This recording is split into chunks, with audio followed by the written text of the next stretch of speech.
And we're back. Go Blue, everybody. Could Connor Stallions have actually broken no rules at all? Michigan at number 3 in the college football playoff and the Purdue preview, all coming up next on Michigan Wolverines Live.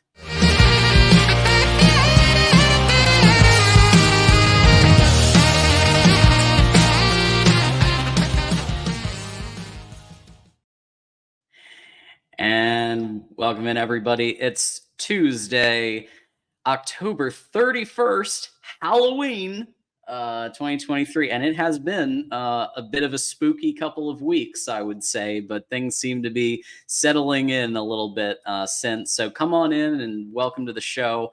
I do just want to remind everybody to please like, subscribe, and share this with a friend, because if everybody shares with a friend, then we bring in all of the people, which is always great. And if you have a comment or a question that you want to be read, definitely send a super chat. But in addition to me, who's hosting today, John D'Adamo, you can find me on Twitter, or Twix, as Jason likes to say. We also have Tanner back from Blue by 90. Tanner, welcome back to the show. Go Blue. Hey, go Blue, man. It's been an interesting couple of weeks. Was sick the week that this story broke, and then last week had a date night with the wife, so wasn't able to hop on. So, interesting timing on my part. I will say for my mental health, probably best that I was not on last week. But, we've had these conversations on our podcast and our live shows, and you go round and round and round talking about this thing. Absolutely. And so yesterday on the Big Ten Live, I host the Ocho block of Big Ten Live, and we went through a reading of the bylaws where basically Connor Stallions may not have actually broken any rules. So not only could Harbaugh have not known about it, but on top of that, it's very possible that if you read the article that everybody's been talking about, which is 11, that it's talking about paid staff, as in like full-time staff. So calling up some people and Venmoing them some cash to record the sidelines may not be illegal at all. It may be a little off color, a little bit, trying to get an edge or whatever you want to say. But what have you been hearing? What have you been seeing? I'm very curious to kind of hear your take on things. Yeah, I will say now that it's kind of out there, I knew last week that there was going to be something putting Connor Stallions at a game himself. Mm-hmm. I knew that was coming. Now, the photo that's out there, the photos that are circulating, man, yes. We talked about it pre-show. This morning, I was like, last night, I was like, this guy is a moron because I thought it was him. And I wake up and I'm like, well, his ears don't stick out that far. He was clean shaven. Not clean shaven, but he had like some scruff on the Saturday game against ECU the day after the alleged his alleged appearance on the Central Michigan sideline that Friday night, week 1 of college football. And then I'm back to thinking that it probably was him, but he's bald. And in this guy in these photos has a full head of hair. And I'm like, did he go get a toupee glued on? Like, do they do? I don't know. I don't know. Like hair. Yeah, I don't know. This is some Netflix documentary shit at this point. I mean, it's like, can it get more absurd? Like, does he have a camera with in his hat or his sunglasses or something? I mean, dude. Honestly, I think it's him. This guy is a nut job. Which what's crazy is he used to follow me on Twitter. Really? We used to follow each other. Yep. And that was when he was volunteer assistant. I think, John, what has happened here is that this guy has just gone completely rogue. There's no way that Michigan orchestrated some vast network. Like, it literally is just this guy. It is this dude. And so I know everyone's kind of freaking out about the new NCAA rule that basically puts the responsibility of the entirety of the program on the head coach. And that hasn't really been enacted upon since its introduction into the rule book for the Committee of Infractions from the NCAA side. So I have no idea how they're going to approach this. We've jumped the shark. This is absurd. Like the more I hear and read, and a lot of the stuff came out in that SI article last week, the manifesto, this guy's a lunatic, man. And look, I love Michigan football as much as almost as much as anything in this world. And I don't want to dump on Connor Stallions. I don't want to take a dump on the guy. Thank you for your service.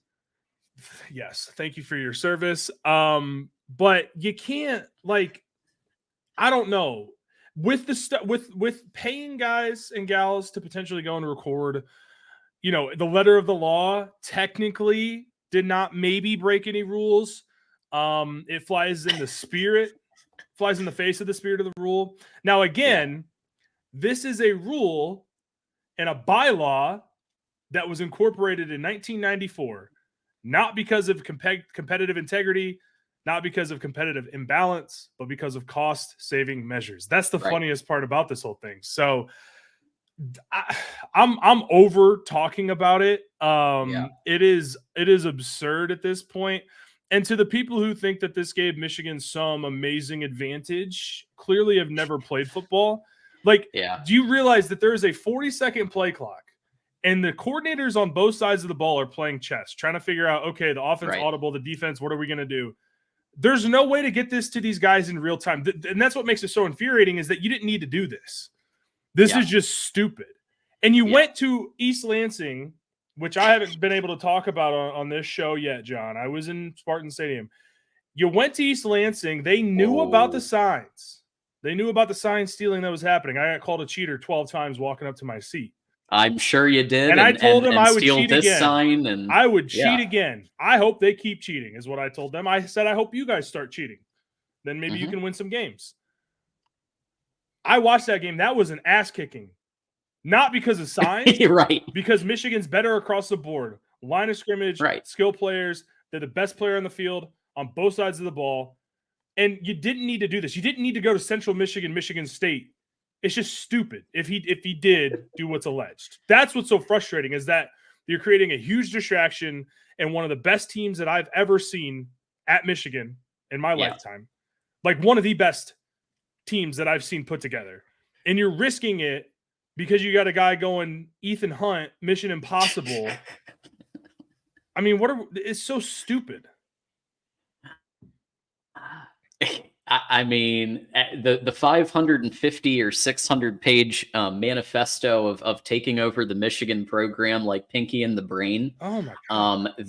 That to me was the best thing that could have happened in this situation. When that came out, I think the narrative started to shift to this guy is just out of his mind. Absolutely. At that moment, when because anybody who writes a manifesto, you know, that's next level stuff. Yeah, I mean, I have a business plan and it's like 3 pages for what I do. This guy had a 600-page manifesto. Like, buddy, what are we talking about here, man? You're a low-level staffer. You know, at this point was a volunteer assistant, right? And then you start to get into the kind of the topic of super fandom and wanting to be a coach. Like, you got to have the ability to kind of disconnect yourself from what you love so much and not let it blind you. And I don't think he was able to do that. So we'll see if this, if the alleged photo is him. I don't know what's taking Central Michigan so long. I mean, who knows? Maybe now they're bound. Well, here's the thing. And we can talk about this because I don't know if you guys have touched on it while I've been away. But Central Michigan has no obligation to disclose this information to anybody but the NCAA. Wow. Right? That's how this investigation should be happening. Right. That's how it should be happening. You mean not in a psyop and leaks every day? No. And it's a slow burn. It's a orchestrated drip every single day since last Monday. They haven't had big pieces here or there, and I think they're kind of running out of steam, by the way. Like, if this is all that happens is we find out Connor Stallions was at a game, and that's all it is just this one dude, that PI firm may have gone to waste the amount of money that they paid to have them investigate the University of Michigan, right? So Central Michigan is under no obligation to report this to anybody. They're not supposed to. They're bound by silence to anybody except the NCAA, right? So when you're watching this play out, you're watching how the sausage is made, right? I don't think this has ever happened in an NCAA investigation where it's literally out in the open. And who knows what's been reported is true, what's not true. We've already seen the Wall Street Journal be completely wrong about Jim Harbaugh's contract.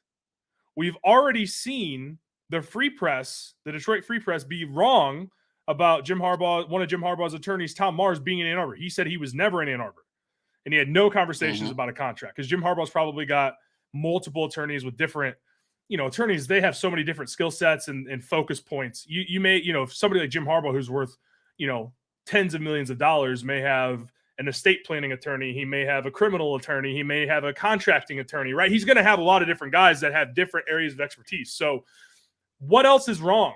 That's what I want to know, because it's just been day after day, story after story. Like the ball boy story is unbelievably reckless. Yeah. How do you not lead with the school that was warned about this they didn't see that. They didn't hear that with the ball boys. Like, this is absurd.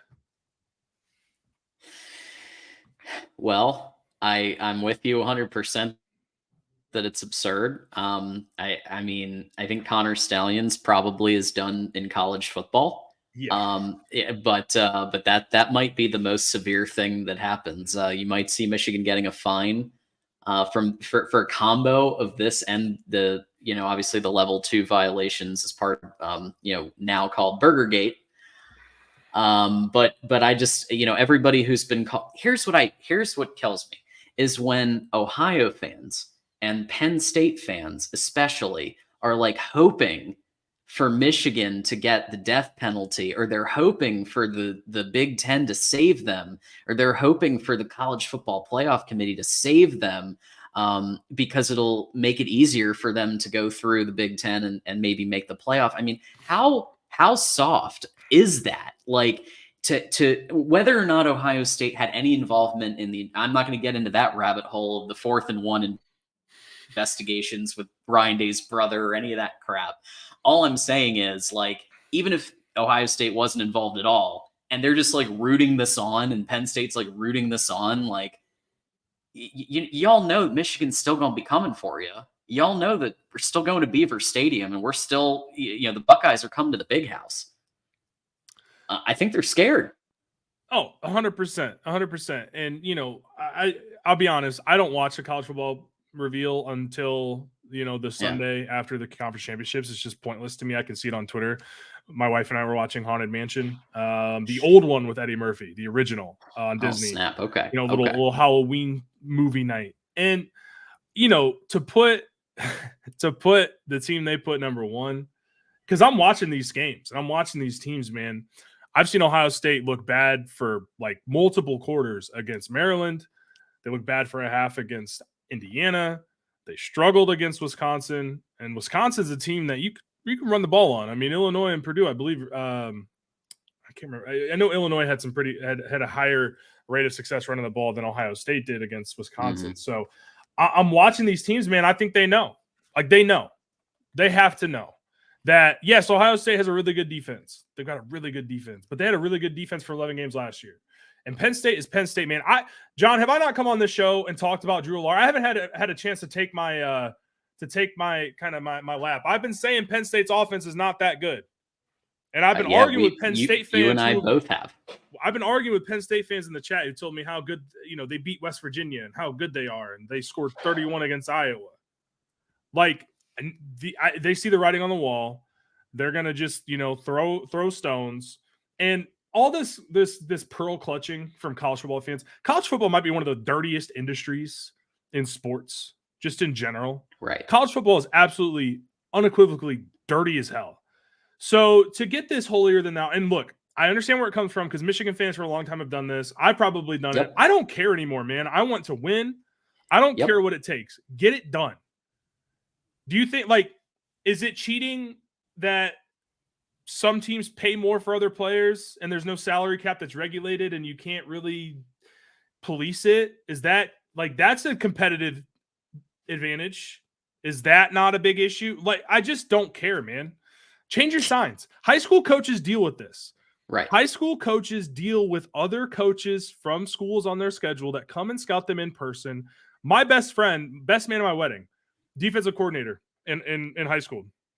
I talked to him the other day. He's like, I'm going to be honest with you. If I'm on huddle and they're stupid enough to zoom out and show me the signs, I'm taking those notes. Mm-hmm. Right? Like high school coaches can come up with different signs. And you know what else you can use? You can use wristbands. I used wristbands in high school and we switched them because we had a team, they had ours and we switched them and we won. Like it just, you could tell I'm just very frustrated over this whole thing because every time I read something, I just lose my mind.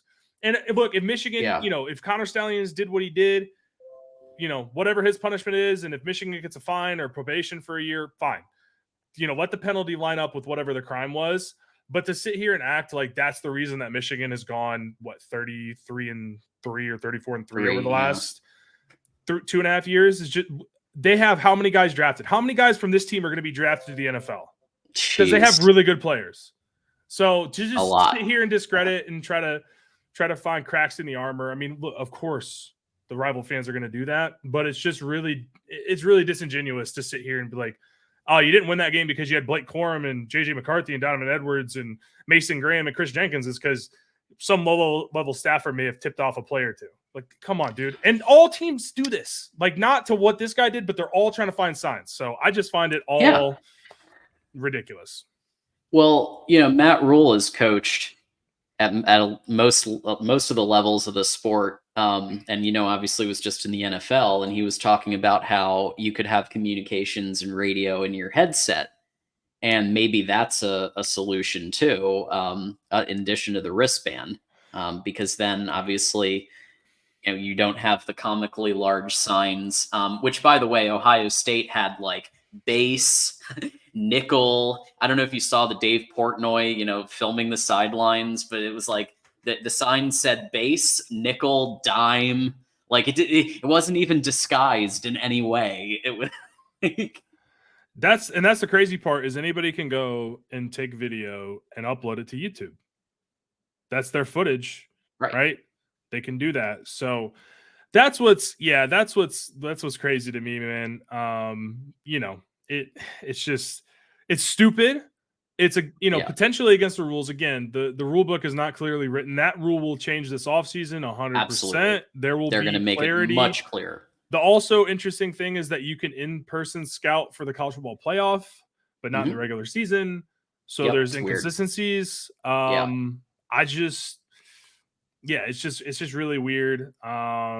So it's been a weird couple of weeks, just being in Ann Arbor and kind of just, I don't know. The energy's still high here. Like we're in good spirits. I mean, don't get me wrong. It snowed today, but we're in good spirits. And, all the Buckeye fans that are presumably in chat, I'm not looking at it. I told you I wouldn't look at it, but all the Buckeye fans, Penn State fans, just know Michigan's coming for that ass. And I've watched your team all year. I've watched Michigan. I've watched Penn State. It's not close. Well, Rufus mentions y'all said Ohio State was going 10-2. Y'all didn't say that. John said 11-1 on the official predictions episodes. So I don't know if I don't know where you're getting. Yeah, I may have said they could lose now their schedule is very, very easy until Michigan, but Rutgers is still a tough game-ish with a good defense. They'll probably roll Rutgers, but I'll say this. If Marvin Harrison Jr. didn't play at Ohio State, that's an Outback Bowl team. I agree. I mean, he is covering up a lot of deficiencies. That defense is legit for sure. But McCord, oh my gosh, he had two or three picks, however many intentional groundings, just zero awareness. Like I think he takes a lot of time to process zone defenses. Like he can't really find spots in his own defense. I don't see it with McCord right now. He's just very slow to process information. He's not a great athlete, and Devin Brown's hurt too. So it's not like you can really turn anywhere if things get, iffy. Yeah. Moose says OSU is 6-2 without Marv. I think you're spot on. I think he is the only thing. So now that Travion is back, he's adding to it as well because he's a good player. Let's admit that. But yeah, MHJ he's the difference maker. And that's why I think he should be in the Heisman conversation, because without him, that offense doesn't go. All right, I lied, John. I went to the chat. These Uh-oh. hypotheticals is weirdo talk. Well, it's R. No, it's not, because he's not going to be there forever. You're seeing how Right. Ryan Day is building the team. It's all based on 5-star wide receivers. And look, if they're all as good as Marvin Harrison Jr., then more power to you. But I'm seeing cracks in that offensive line. The San Diego State transfer is not good. The other tackle isn't good. So I'm just seeing the way that Ryan Day is building his team. And maybe I should have prefaced that talking about the future for Ohio State. But there are holes in that roster, the way that he builds rosters. And maybe you can patch it up in the portal. But I don't think it's weird to talk about Ohio State without a player who's going to declare for the NFL draft in the next 2 months, 3 months. And we got thanks to Grant Side Smoke and Grill for stopping by. Go Blue. So obviously with all of this, we've also heard today that at about 7:30 a.m. There was a meeting to discuss the Jim Harbaugh contract extension, where the president, Santa Ono, who's been kind of spearheading this for a while, he basically, from what I've heard, said, get it done like ASAP. So the urgency, it sounds like the lawyers have looked at this and that they don't see a lot there, because otherwise I don't think we'd be hearing that the contract is nearing completion. So Tanner, I don't know if you've seen anything else, but I'm just going off of what I've been looking at the last day or so.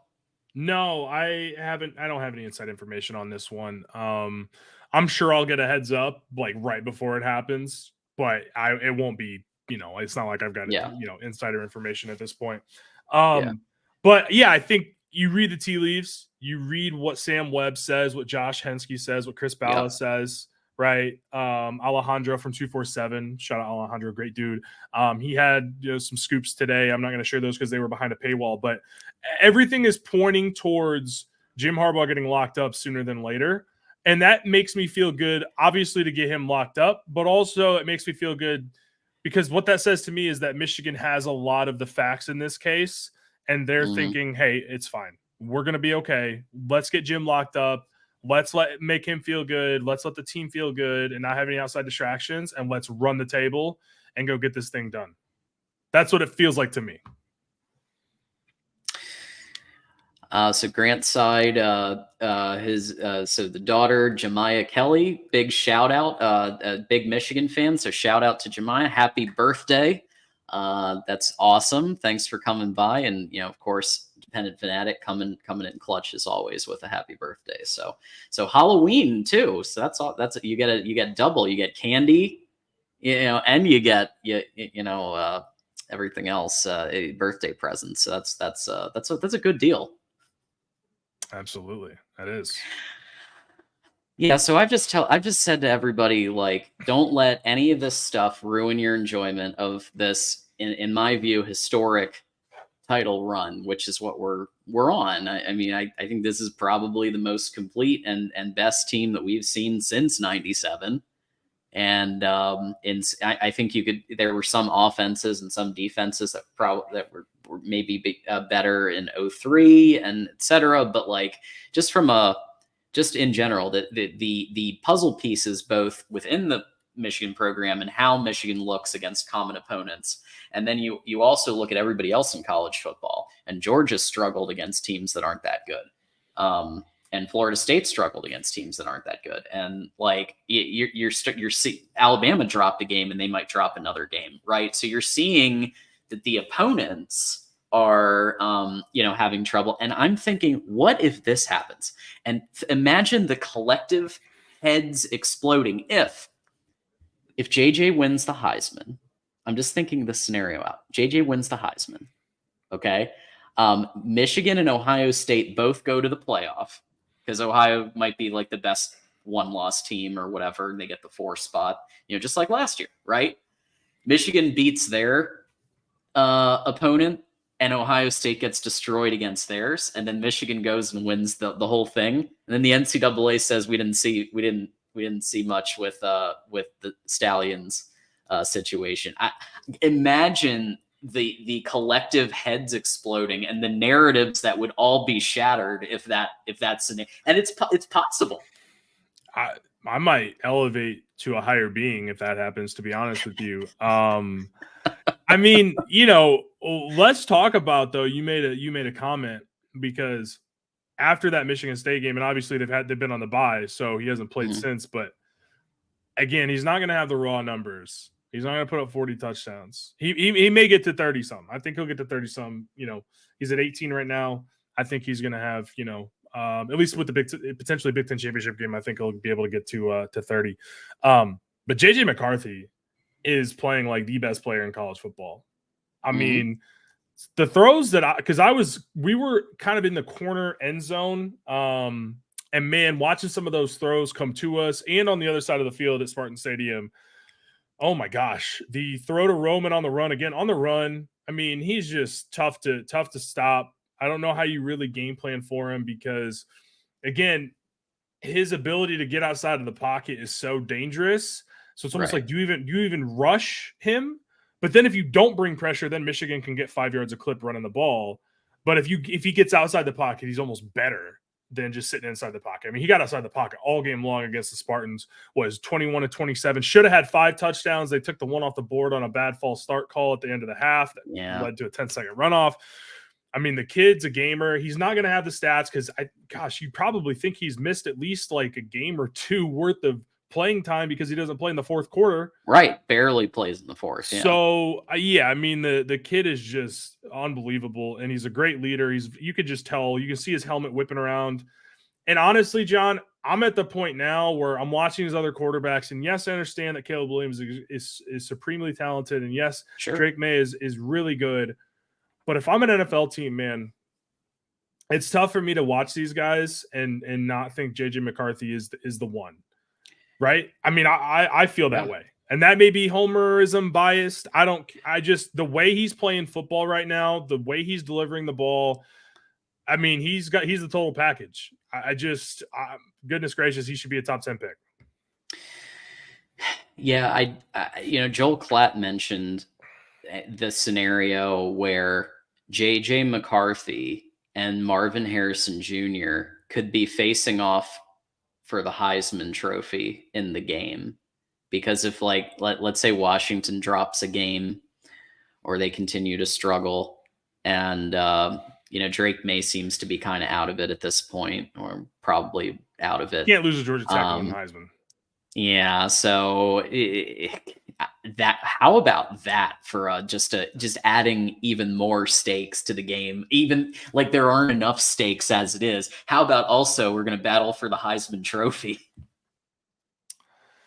I mean, yeah, there's a lot of storylines there, and I don't know if I should wait or if I should just buy it now. I'm just gonna throw my credit card down on SeatGeek and just try to get a ticket for that game. It's gonna be about $600. So. Is what it is. You gotta, sometimes you gotta pay to enjoy some things in life, and I need to be there on November 25th. But I mean, again, Marvin Harrison Jr. is an absolute monster. I mean, I think he'll be a top 10 receiver day one, like whatever day the draft is, that Friday, he'll be a top 10 receiver in the NFL. I just pray he stays out of the NFC North at this point. Yeah. With the Bears having a couple first rounders, theirs and the Panthers. So yeah, Harrison Jr. is an absolute stud. I think he should be more. I think he should be in the conversation for the Heisman. I think it's unfortunate that receivers just don't get the chance. I mean, if the Heisman Trophy is truly for the best player in college football, Marvin Harrison Jr. should be in the top 3 right now. Like, there's no question about it. And it's just turned into a quarterback award. So, yeah, MHJ is a man amongst boys out there, man. I just hope he doesn't go to the NFC North as a Lions fan. I'll tell you that much, because having to face him and Lord. Justin Jefferson 4 times a year or twice a year if the Vikings were to take it. I mean, no, I'm good. I'm good. You opened the door for us to talk about our sponsor, ticketsmarter.com. You get your tickets for the big game. Go to ticketsmarter.com, get BIG for $10 off, BIG 20 for $20 off. And people are going to be getting tickets now for the game. So I'm going to need it, John, because I looked, it's not It's not cheap, my man. So we've got obviously a game coming up. It feels like so long since we've had a game, but we have a game coming up with Purdue Saturday. It is a night game on NBC. It's a 7:30 p.m. Eastern, and I guess just from a high level. Apparently there was a players only meeting yesterday where they kind of like galvanized each other, talked about kind of the Michigan versus the world mentality. It seems like they're pretty motivated in Shem Beckler Hall. So then they go and they face Purdue in a night game. How worried should Purdue be on a scale of 1 to oh crap? Real quick, John, where did you see? Because I saw the players meeting, but I saw it from a not reputable source. So I didn't know if you'd seen that elsewhere. But I had seen that from somebody who had been basically disowned by the University of Michigan athletic department. So maybe. But yeah, I mean, I think for all intents and purposes, like, I don't have connections, but I know people that know people, and what I've heard is they're pissed off in the sense of, you want to discredit us, then we're going to show you how good we are, is like the mentality in that building right now. And not that they needed it. Not that, they weren't going to get up for the games on their schedule. But it's gotta be a little, even if it's just a basis point, right? Like, it's gotta be a little bit of a chip on your shoulder. And especially now too, look, AP poll versus college football playoff ranking, 2 separate ranking systems, but you move down a spot. And so it's just that mentality of, let me go, let me get another rep in, let me get another sprint in, let me do whatever it is I need to do to get better every day. I do think that it is a galvanizing situation for this team and this coaching staff and honestly, this university, from what it sounds like. So I think Michigan is going to be, what's up? Breaking news? Not breaking news. I'm just looking at this line. So on FanDuel, it went from 28.5 Michigan favored. Now it's 32.5. I heard that. And yes. It's just moved in the last 2 days. It's gone up 4 points. That's something. I mean, well, John, I had been told that Vegas was going to come down on Michigan. Yeah, they were going to bring the these goons. These people are delusional, man. Like, just because you had a run in with your bookie back in 2013 when it wasn't legal doesn't mean they're going to come after a college football program, dude. These people are losing their minds. I don't understand. We're going to have The Godfather Part 2, all over this. Oh my gosh. Yeah, I saw stuff like that, and I'm like, there's no way you actually believe that. There's no way that you have a source telling you that. But secondly, there's no way you actually believe what you're typing right now. I mean, that's where I'm sorry, John. I saw your face. I'm like, oh God, what broke this time? As I'm in the middle of talking about Michigan football being galvanized, I'm like, oh God. I enjoyed the line going, because I think it's just reflective of, that Michigan's going to be pissed off. Yeah, I mean, look, Michigan was 24 and a half point favorites against Michigan State. And again, I want to reiterate, Michigan State knew about the signs. They thought about not playing for the safety of their players.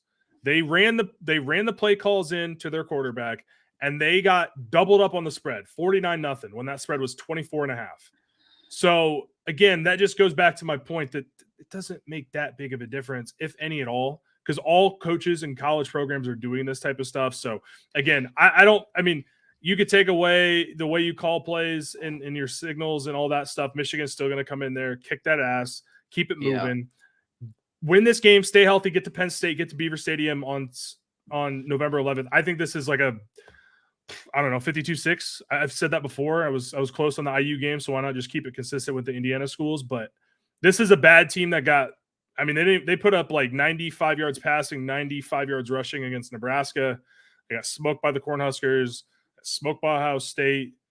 I mean, I think Michigan probably going to do similar to what Ohio State did to them a couple weeks ago. Yeah. I like Moose 56-0. I like that. Because I mean, to your point, you look at across the board. You look at Purdue 2-6. Hudson Card, He's had moments of looking decent, but he's also, getting picked off against Wisconsin and Iowa and Nebraska. They're 95th in scoring. They're 89th in average yards. They're 108th in points per play, 104th in yards per play. And then combine that with Michigan, who's, number one in quite a few metrics. And it just looks like a complete and total mismatch. Yeah, it does. And it's going to continue to be that the rest of the season, in my opinion. I just watch this team. They're better than last year. They're more mature, and they've got a chip on their shoulder, and they're ready to go. And the Ohio State fans in the chat, you can keep hiding. Congratulations on being number one in October. You're not going to be number one in January. It's not going to happen. Your team does not have the physicality on the offensive line. You do not have a quarterback who's good enough to win you games. You should have taken JJ when you had the chance. You should be mad at Ryan Day leaving you with Kyle McCord, because JJ McCarthy's a much better quarterback. He's a much better prospect. He's going to have a much better NFL career if McCord has one at all. So enjoy being number one tonight. Let's talk November 26th or whatever that Tuesday is. What would that be, like November 28th, something like that? Somewhere around there. Yeah. November 28th. Let's talk on November 28th. We'll have fun. It'll be a great show. I don't know if you'll be showing up, though. I don't know if you're going to make it through to that one. But just know what's happened the last 2 years is going to happen again in Ann Arbor. You can't pass block. You can barely run block. Good luck. Well, Moose gave a super chat earlier. PSU and OSU don't want the smoke. I don't think that's inaccurate. That's why I think they were hoping to get saved by the Big Ten or the CFP or somebody coming in and being like, Michigan, you're done for the year. Nope.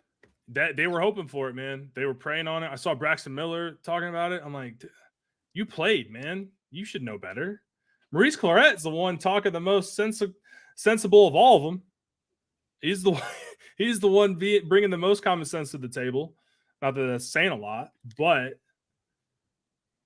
so I don't know. It's interesting to see now they have, there's a crack in the armor. Now they can say something, but don't forget that signs. Let's talk about John. I'm sorry. We're going to talk about signs real quick, man. 2021 second half, Michigan threw the ball 4 times. No signs are saving you. No signs are going to save you when Hassan Haskins is running 8 yards a carry. Yeah. And Aiden Hutchinson and David Ojabo are beating up your NFL tackles. Yeah. So 5 touchdowns from Hassan Haskins. It was mostly up the middle. I mean, and you run cover 0 the whole game. It's not that hard to decipher, man. It's just not. It's not. Run cover 2. CJ Stroud struggled to move the ball down the field consistently. That guy's a stud in the NFL, by the way. I don't know what Honda McCord's going to do. So I stole that. Yeah, I did not come up with that. I've heard that one for sure. Mid chord and all everything. We've heard a lot. McCordinary, that was another good one. Yeah. McCordinary. Okay. I like that.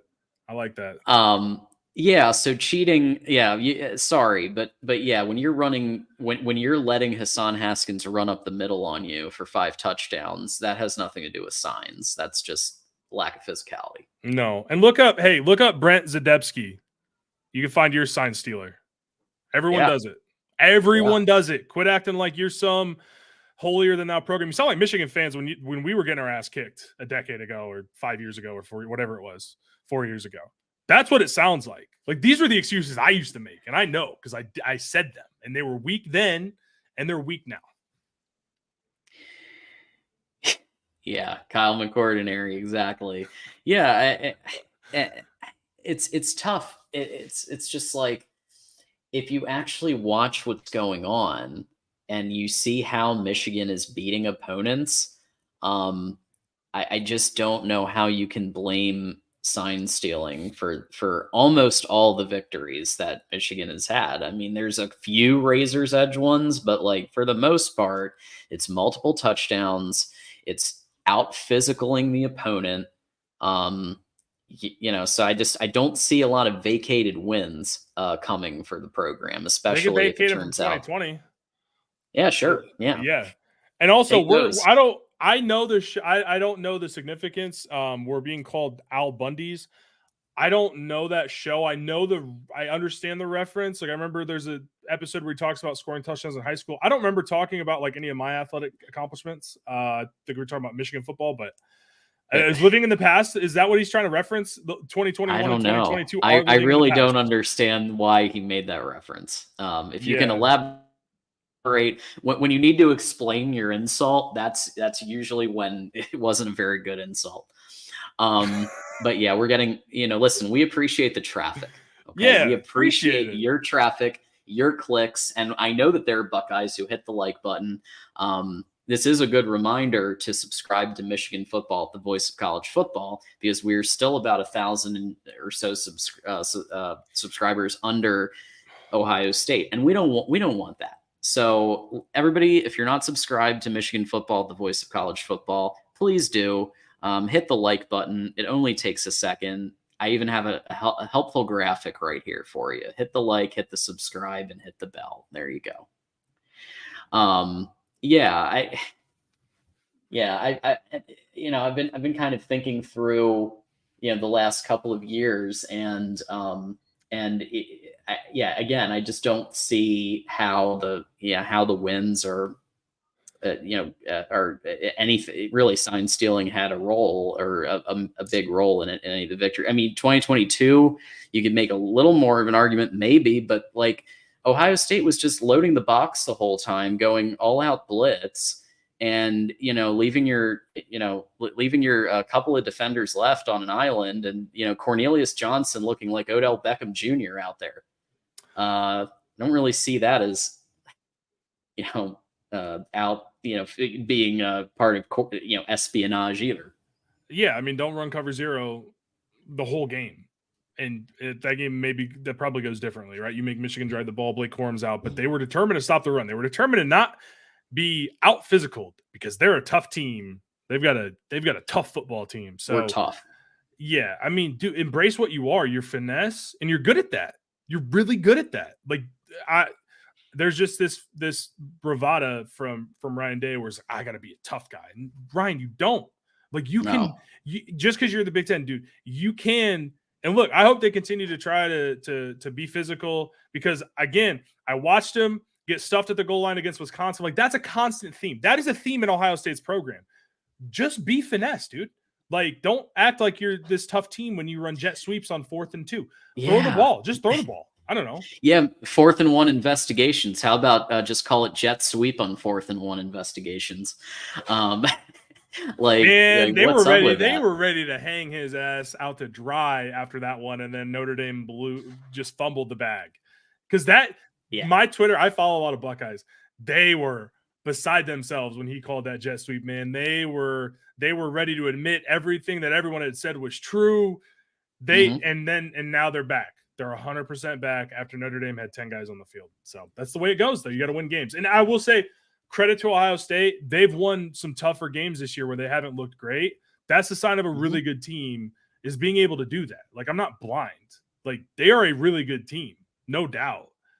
But I do think that there are some issues that are going to plague them in their toughest game of the year. Like, it plagued them against Penn State. If Penn State had any semblance of an average offense, they probably win that game.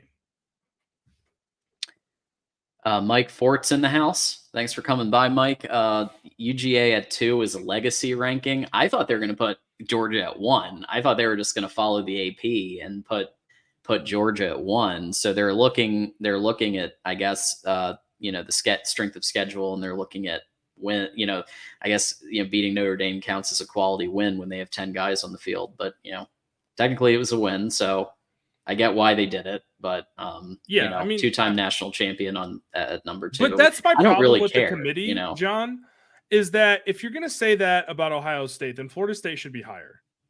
If the resume matters that much, Florida State's got one of the best wins in the country over LSU. Yeah, true. And they're undefeated, right? So I need more consistency across the board when it comes to the committee. Georgia, legacy or not, they're still really damn good. Right.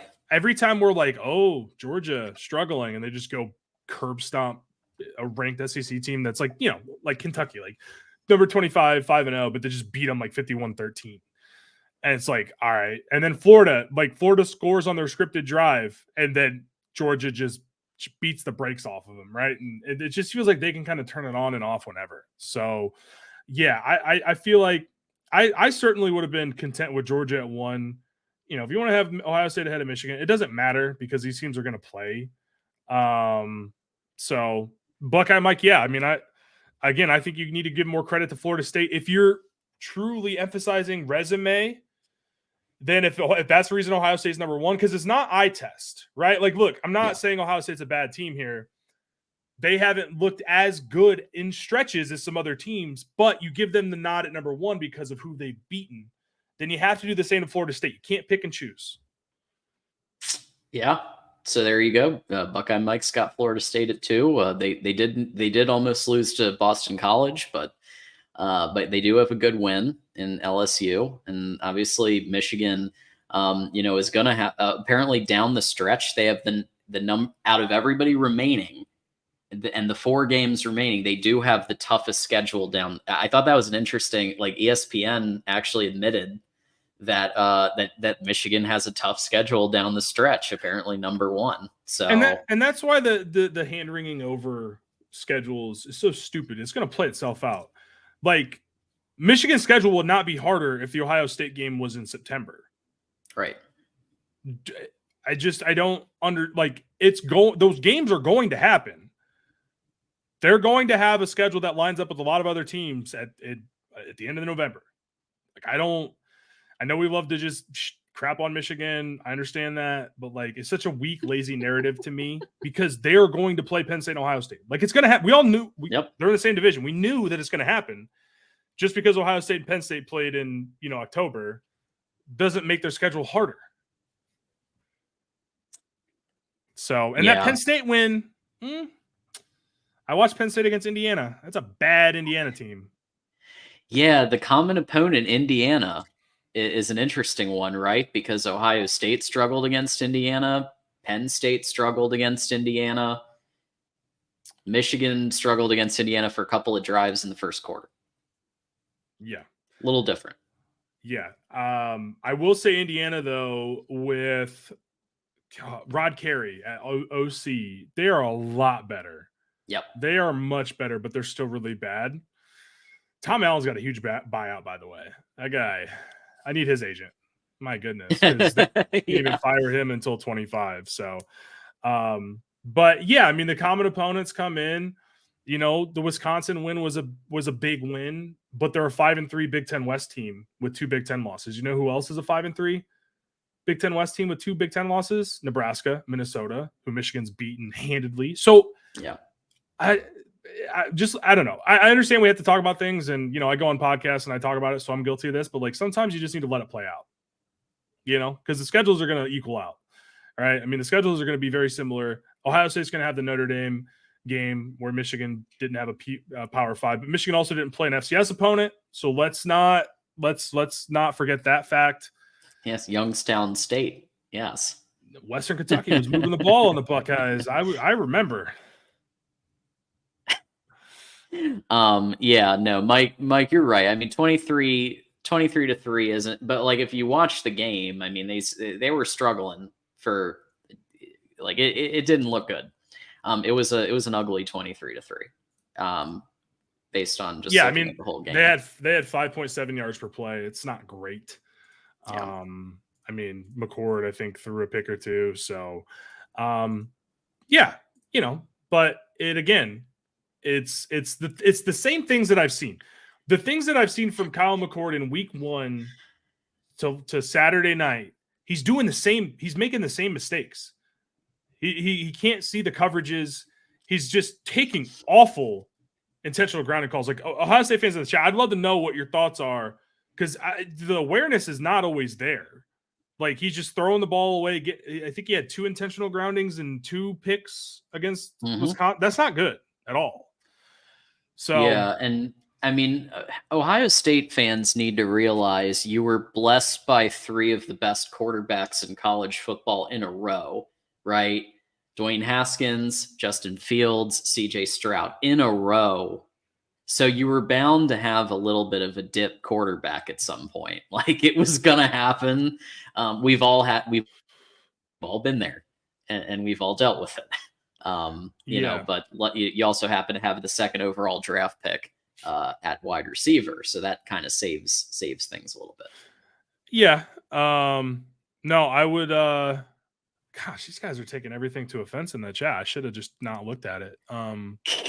So Buckeye Mike though. So yeah, I agree. Look, week 1 to week 8, week 9, like it's a clear difference. But I want to ask you. Yes. Please let me know, because the Kyle McCord in week 1 is the same Kyle McCord that I'm seeing every single Saturday. He's making the same mistakes. He's not progressing through his reads in a way that you think an Ohio State quarterback would. Like, I'd love to know what your thoughts are. So, you know, I see the same issues in September and in late October as we get to November. Like, I see the same problems with him. So I don't know. I just feel like he's just not that guy. And I think you can certainly win with him. You're 8-0 with him. I understand that. Yeah. But can he put the team on his back when he needs to and make plays when Marvin Harrison is covered? Marvin Harrison is going to have times where he's not open. Can he win you a game? I don't know, because it's the same guy at week 1 as he is 2 days ago. Imagine taking McCord over JJ though. Like, and I know that technically that wasn't exactly what happened, and I understand that, you know, but like they told JJ they weren't taking a quarterback, then they took a quarterback, right? So like that's, you know, technically they didn't rescind the offer from JJ, but like that is like they kind of said that they weren't gonna be recruiting another quarterback, and then Kyle McCord came in. JJ took it as ammo, I guess, and you know, went over and embraced his villain era by joining the Michigan side of things. So I don't know if that was the best recruiting decision. Well, you know what though? I'm going to defend Ohio State. Notre Dame took Tyler Buckner over JJ. Yeah, McCarthy. Well, it's true. Yeah, that's so. Yeah, that's a tough one. So GOJ, man, this guy's been on my ass all night, John. I don't know this guy. I know a lot of the Buckeyes that roll through, but I don't know this gentleman. He's getting a little GOJ is a regular. Yeah, I haven't seen him around. Well, that's how I am. Troublemaker. That's how I am, man. I think your team's soft. I think they're soft. I think they got a good defense, but I think on the offensive line, they don't have the cats up front. That's just my take. So we're gonna see. One of us is gonna be right. One of us is gonna be wrong. I can't wait to find out. There you go. So let's see what else we got here. We've got only because Marv is on the team. Well, no, what we're saying is that if it wasn't for him, McCord wouldn't. I mean, he'd be struggling real hard, because Ibuka's been out too. So you've got what? You've got Tate. You got Stover, who's a great tight end, but yeah, without MHJ, it's a whole different offense. I mean, fact of the matter is, and they were right, they do have Marvin Harrison Jr. But if you take him away, and again, that's easier said than done, but Will Johnson, Mikey Samerstill, like, I don't know how often they're going to switch off. I don't know what coverages they're going to run. I mean, the last couple of years, they've run a lot of cover 2. Make Ohio State really not have any explosive plays, kind of dink and dunk down the field. Can McCord do that without making a mistake? Right. And can he go to other guys? And in their defense, Ibuka has been out, and he's a monster. He's probably a first rounder himself. So I don't know, but I just feel like I watch Ohio State and I watch Michigan. I watch Penn. Like, Penn State's not even in the conversation. I think Michigan's going to go in there with about 2 scores in Happy Valley. But that team that Ohio State is bringing into Ann Arbor, November 25th, that offensive line is not good. Are you going to have time to throw the ball? Are you going to be able to run the ball? Is Trevion Henderson going to be able to carry the load with Mayan Williams out for the season now? There's a lot of questions with Ohio State, and there's questions with Michigan. Can JJ McCarthy continue this level of play? All right. Can these guys go into the fourth quarter? There are unanswered questions, but the best part is we're going to find out really soon. Yeah, they might even keep in the starters longer against Purdue, just so they can start getting some practice with longevity, and maybe they don't call like as much in terms of like home run plays in the fourth quarter, but they keep the start, because I think Cornelius Johnson was the only starter in that drive after they took out almost everybody last game. So I think this time they're probably going to try to keep in more of the starters, just because they're about to go through a stretch, at least 2 out of the 3 final games, where they're going to probably need the starters all game. Yeah, and you're definitely going to do that in a game where the other team's not actively trying to hurt you potentially. Right. So that game fell off the rails in the third quarter. And so I think that probably was the plan, is to get those guys more reps. And I think you'll probably see that against Purdue, because you got to go to Happy Valley in 10 days. So you got to be ready to go to Penn State, play they got some guys for sure. They're not as good as the top 2 teams in the Big Ten, but they're going to be at the test. But I just think Michigan's playing at way too high of a level right now. So yeah, excited to get through this one and get to Penn State, man. Absolutely. And Mr. Jones saying Khalil Mullings is going to be back. I was hearing Khalil might be back. So that would be great if he is. Even if he just plays a little bit, we just see him out there, for a couple. Maybe he's on a snap count, but at least he's out there a little. Because we'll probably need him down the stretch, especially against Ohio State. I think we'll need him. Yeah, he's a really good short yardage back, and a guy to be able to give Corum a breather, because he brings a similar skill set to Blake Corum, that you can give him the ball and in short yardage and goal to go situations that he's going to deliver, because he has most of the year. So here we go. Well, I am going to put up your banner here, and if you want to give a final thought, and where, if people are living under a rock, where they can find you around the internet. Yeah, man. I went off the rails a little bit tonight, but I hadn't been on in a couple of weeks, and I had some things you to say. needed to. You had to get it out. I had some things to say, man. You can find us at blueby90.com, on Twitter at blueby90. You can find me on Twitter at Tanner Wu-Tang. I kind of went viral with my tweet about the Venmo between the Ohio State staffers. That was wild. My phone was like slow. I was completely trolling, by the way. Like, I didn't think that was like a violation, and all the Ohio State fans attacked me. I just thought it was very funny. So yeah, you can find me memeing, shit posting, whatever you want to call it. So you can check us out. Again, Blue by 90, we have a partnership with North Peak Brewing in Michigan. So if you have a Meijer, probably Kroger, any liquor store, go check out Hale IPA. It's delicious. Okay. And I won't be at the Purdue tailgate, but Ohio State, you can bet I'll be there. So if anyone wants to stop by the tailgate, get some free beer, man, come on through. There you go. All right, Tanner. Well, thanks for stopping by Michigan Wolverines Live, and go Blue to you. Go Blue, my man. All right. Just to wrap up, a couple of things to finish up on. Obviously, when you are doing your shopping on Amazon, which many of us do from time to time, click the Amazon link. It just takes a second, and it's the same shopping experience. We already talked about Ticket Smarter, but join our Discord and Patreon. We talk college football and Michigan all the time, especially lately. You can probably imagine. So Patreon's $5 and YouTube membership is $2.99. Coming up next on Voice of College Football Must See TV, we've got Oregon Ducks live at 10, and sometimes they go a little after 10, so let me just double check. Looks like they are going at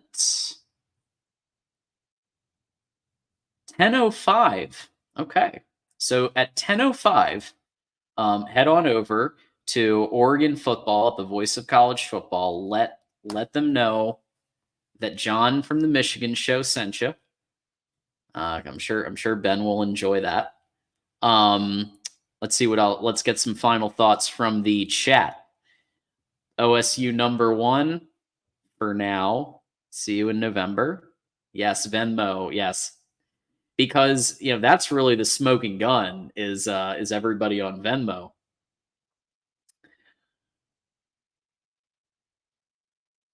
All right. We've got, thank you, Steven. Keep up the bad work. I mean, that's the encouragement that I thrive on a day-to-day basis. Absolutely, Grant Side Smoke and Grill. Yeah, we're happy to help you out there. Also, just a reminder for everybody that if you would like to sponsor the Voice of College Football, if you have a business, a product, or service that you think could benefit from thousands of enthusiastic college football fans around the country, DM me, or you can also email Mark Rogers directly at MarkRogersTV@gmail.com. We would love for some additional sponsorships to happen. So go ahead and do that if anybody has a business or knows a business that would like to be a sponsor of Michigan Live or the main channel or somewhere else. You can just, and yes, you don't even need to have a business. You can just have your personal brand sponsor the Voice of college football. So we could have the Voice of College Football sponsored by Mike Fort.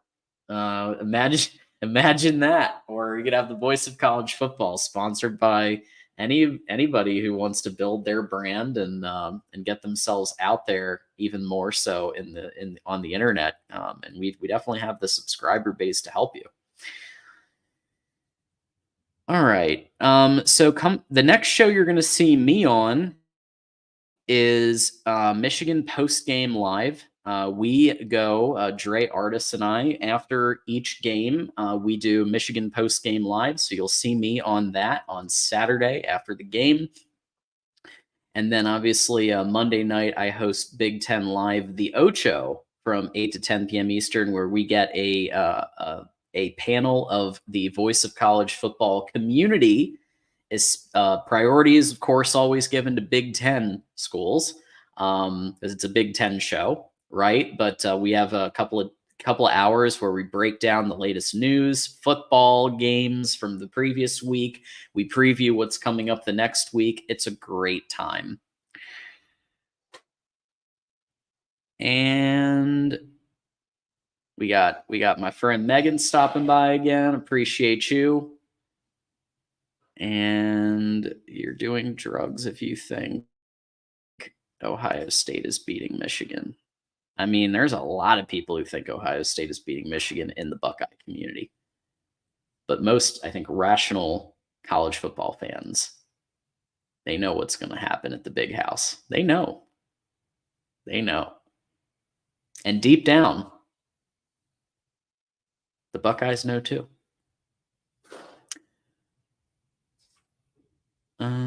Right. So with all that said, I think that's going to wrap it for tonight. Go ahead. If you haven't followed me yet on Twix, please do so. Here's my handle right here. I'll put my Twix account. And let me know if you have enjoyed Halloween, maybe got a costume that you've been dressing up as. You know, obviously Halloween today, so that's always fun. Here's my Twitter account. Check, definitely give that a follow if you haven't already. And with all that said, next show up, like I said, is the Oregon Ducks live show at 10:05 p.m. Eastern. So check that out, and we will all go over there and help support them as well as we always do. And until next time, for Michigan Wolverines Live and everybody here, it's John D'Adamo saying, go blue. See ya.